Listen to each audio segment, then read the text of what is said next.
Hi, welcome to our channel. మన ఛానల్ని అయితే తప్పకుండా సబ్స్క్రైబ్ చేసుకోండి. తప్పకుండా మీ సపోర్ట్ని నాకు అందించండి. నిన్న బిగ్ బాస్ హౌస్లోకి కళ్యాణ్ కళ్యాణ్ పడాల వాళ్ళ అమ్మగారు రావడం జరిగింది, లక్ష్మి గారు. వచ్చాక తనూజని పలకరించి మొత్తానికి కెప్టెన్ అయిపోయామంటూ అన్నది. తనూజ కూడా అవునంటూ సంతోషంగా చెప్పింది. తర్వాత కళ్యాణ్ పక్కన కూర్చొని, ఇంత పెట్టేసుకున్నావా నువ్వు మనసులో, ఇవన్నీ ఏం పెట్టుకోవద్దు, నీ మంచి కోసమే కదా మేము దూరంగా ఉంచాం, నువ్వు బాగా చదువుకోవాలని నేను హాస్టల్లో ఉంచామని చెప్పడం జరుగుతుంది. అప్పుడు కళ్యాణ్ నవ్వుతూ ఏమీ మౌనంగా ఉన్నాడు.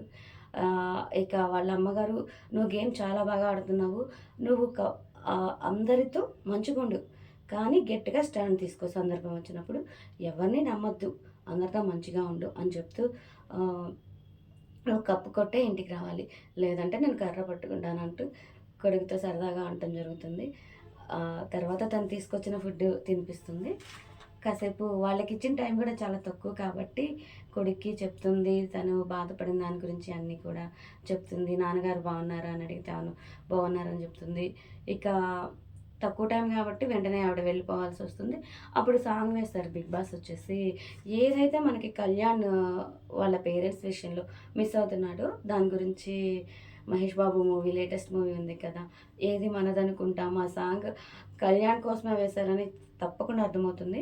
ఇక ఆ సాంగ్ వేయడం జరిగింది. తర్వాత కళ్యాణ్ చెప్తాడు, నేను ఇప్పటిదాకా లక్ష్మణరావు లక్ష్మి వాళ్ళ పెద్ద కొడుకుని, కానీ ఇక నుంచి కళ్యాణ్ వాళ్ళ నాన్న లక్ష్మణరావు, అమ్మ లక్ష్మి అని చెప్పుకునే రోజు రాబోతుందని చెప్పేసి కళ్యాణ్ చెప్తాడు.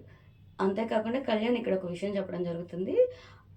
వాళ్ళ ఊర్లో లక్ష్మణరావు గారి పెద్ద కొడుకు కళ్యాణ్ అని చాలామందికి తెలియదట.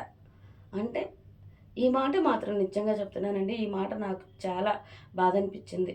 అంత దూరంగా పెంచారు ఆ బిడ్డని. మొన్న షో చూసినప్పుడు కూడా ఎక్కడో చోట కళ్యాణ్ కొంచెం అర్థం చేసుకుని, ఏముంది పాపం పేరెంట్స్ వాళ్ళ కష్టం, వాళ్ళ లైఫ్ వాళ్ళు బిజీగా ఉండడం వల్ల పిల్లల కోసమే కదా అనిపించింది. కానీ ఇంత దూరంగా ఊర్లో కూడా పిల్లవాడు ఉన్నాడు అని తెలియనంత దూరంగా పెంచాల్సినంత నిజంగా ఇది కరెక్ట్ కాదు. వినటానికే చాలా హర్టింగ్ అనిపించే విషయం. కళ్యాణ్ నిజంగా మానసికంగా ఎంత బాధపడి ఉంటాడో ఆ రోజు కన్నా ఈ రోజు అయితే నాకు ఇంకా బాగా అర్థమైంది. కళ్యాణ్ పేరెంట్స్ మాత్రమే కాదు, ఎవరైనా మనకి పిల్లలే ఆస్తి. ఏం సంపాదించినా పిల్లల కోసమే. ఫస్ట్ వాళ్ళకి మన ప్రేమని పంచడం ముఖ్యం. వాళ్ళ కోసం, వాళ్ళ క్షేమం కోసం దూరంగా ఉంచుతున్నాం, హాస్టల్స్లో పెడుతున్నారు కాదనట్లేదు. వాళ్ళకి రేపు ఒక మెమరీ అనేది మిగిలిద్దా? కన్నా వాళ్ళ మీద ప్రేమ మీరేం చూపిస్తే అదే కదా వాళ్ళకి రేపు గుర్తుండేది. ఈరోజు మీరు హాస్టల్కి పంపిస్తే రేపు వాళ్ళు మిమ్మల్ని ఓల్డ్ ఏజ్ హోమ్కి పంపిస్తారు. మరి ఆ రోజు గగ్గోలు పెడితే ఉపయోగం ఏముంది? ఎలాంటి మెమరీ పేరెంట్స్తో ఉండాలన్న ఆశని చంపేస్తుంది. ఆ రోజు ఏం చెప్పాడు కళ్యాణ్, ప్రతి ఒక్కళ్ళ పేరెంట్స్ కాల్ చేసేవాళ్ళు వీకెండ్స్లో. నా పేరెంట్స్ నుంచి కాల్ రాదు, నేను ఏడుస్తూ వెళ్ళేవాడిని. ఆ పసి హృదయం ఎంత బాధపడి ఉంటుంది. ఇప్పుడు మళ్ళా కనీసం పెద్ద కొడుకు అని కూడా తెలియని ఊళ్ళో వాళ్ళకి తెలియదా అంటే ఎలా అండి? ఏ పేరెంట్? నేను వాళ్ళ పేరెంట్స్ గురించి నేను ఎవరిని తప్పు పట్టట్లేదు. ఏదైనా కానీ ఒక పేరెంట్స్గా మనకి పిల్లలే ఆస్తి. ఏం సంపాదించినా వాళ్ళ ఉన్నతి కోసమే. కానీ వాళ్ళకి మనం పడే కష్టం తెలియాలి, మన ప్రేమ కూడా తెలియాలి. అలా కమ్యూనికేషన్ చాలా చాలా ముఖ్యం పిల్లలతో.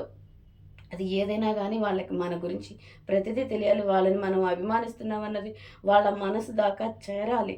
అప్పుడే వాళ్ళు హ్యాపీగా ఉంటారు. పిల్లలు వేరే వాళ్ళతో కంపేర్ చేసుకొని నా పేరెంట్స్ ఇలా చూసారు, అలా చూసారు, ఆ పసి మనసులకి ఆ ఫీలింగ్ రాకుండా మనం వాళ్ళకి అడిగినవన్నీ ఇవ్వలేకపోవచ్చు. చిన్న ప్రేమ, పలకరింపు తప్పకుండా ఇవ్వాలి. ఇది నేను కళ్యాణ్ వాళ్ళ పేరెంట్స్ గురించి అనట్లేదు. ఇలా ఎవరి పేరెంట్స్ ఉన్నా వాళ్ళకి నేను చెప్పాలనుకుంటున్నాను ఈ వీడియో ద్వారా. అలా మాత్రం పిల్లల్ని మనం హాస్టల్లో ఉంచడం తప్పనట్లేదు. వాళ్ళ క్షేమం కోసమే ఉంచుతాం. మా పాప అడిగింది, నేను హాస్టల్‌కి వెళ్తానని తనే అడిగింది. కానీ మేమే ఇష్టపడలేదు. నేను చదువుకుంటాను, దూరంగా ఉన్న మంచిగా మంచిగా ఉంటది కదా, మంచి స్టడీస్ ఉంటాయి. చదువుకునే వాళ్ళకి ఎక్కడైనా ఉంటుంది. కానీ నేను మాత్రం పంపించదలుచుకోలేదు. యాజ్ ఎ పేరెంట్స్‌గా మేము ప్రస్తుతానికి తనని మా దగ్గరే ఉంచుకున్నాము.